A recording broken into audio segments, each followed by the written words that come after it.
Prince Andrew really screwed up.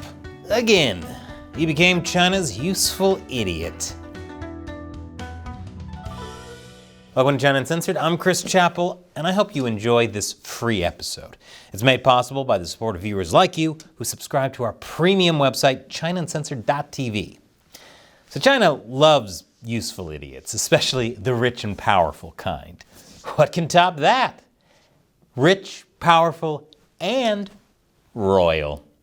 Like, say, the United Kingdom's Prince Andrew, King Charles' younger brother.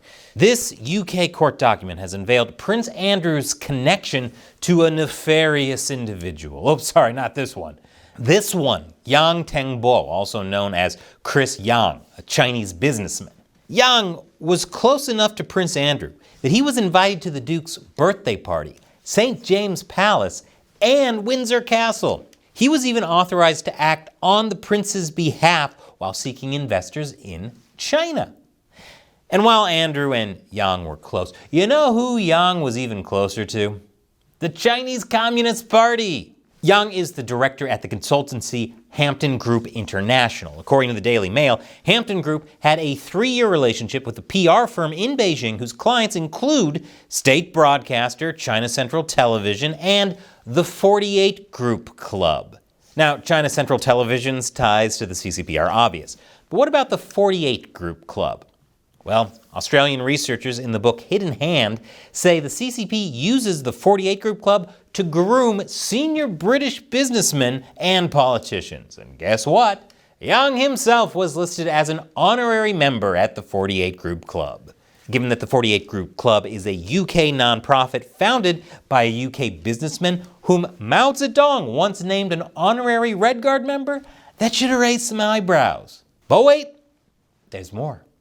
Back in 2006, the BBC did a feature about Yang detailing how he worked for a Chinese state organization for 7 years before coming to York University to study public policy. Yang was also awarded the Most Achieved Chinese Award by the Chinese People's List in 2019. That, by the way, is closely connected to the United Front Work Department, a branch of the CCP itself responsible for Chinese influence operations. In fact, as it turns out, the court documents say Yang had direct ties to the United Front Work Department. This guy had more red flags than Beijing street lamps. How did Andrew miss all these?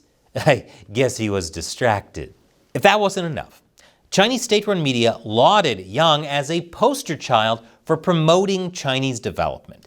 They even show photos of him standing in front of a CCP party building. But it turns out Yang's ties to the CCP go even deeper. After confiscating his devices in a 2021 airport investigation, UK authorities found that Yang frequently connected with Chinese officials and that he had sometimes deliberately obscured his links to the CCP and the United Front. Even though there's evidence that Yang introduced himself as an overseas representative of the Chinese People's Political Consultative Conference, a political advisory body that's central to the CCP's United Front system. I guess he sometimes deliberately obscured his links to the CCP and sometimes deliberately played it up. What an adaptive dude. Even though Yang claimed he never received direct orders to interfere with UK interests, UK authorities said that those in his position could be expected to understand United Front and CCP objectives and proactively engage in them without being tasked. Prince Andrew wasn't the only one Yang got close to. Yang was central in arranging the first UK-China Business Leaders Summit in 2014, where he was seen rubbing shoulders with then-Chancellor George Osborne. In fact, Yang mingled with tons of UK elites, including the likes of former UK Prime Ministers David Cameron and Theresa May. But Yang was especially close with Prince Andrew. Yang helped Prince Andrew with his pet project, Pitch at Palace, which is pretty much a royal knockoff of Shark Tank and Dragon's Den. Yang co-founded Pitch at Palace China and has led it since 2017. Given how the organization is all about connecting businesses with investors, it doesn't take much imagination to see why China would have so much interest in Pitch at Palace, even with the stupid name. Pitch at Palace did more than just give Chinese businesses and investors access to cutting-edge UK technologies. It also connected them to UK elites. and many of those businesses and investors had ties to the CCP.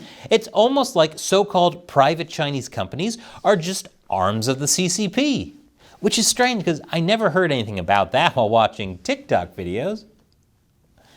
Pitchat Palace itself had some pretty sketchy business relationships. In fact, one of Pitchat Palace's partners was the Chinese People's Institute for Foreign Affairs, which is part of, wait for it, the United Front.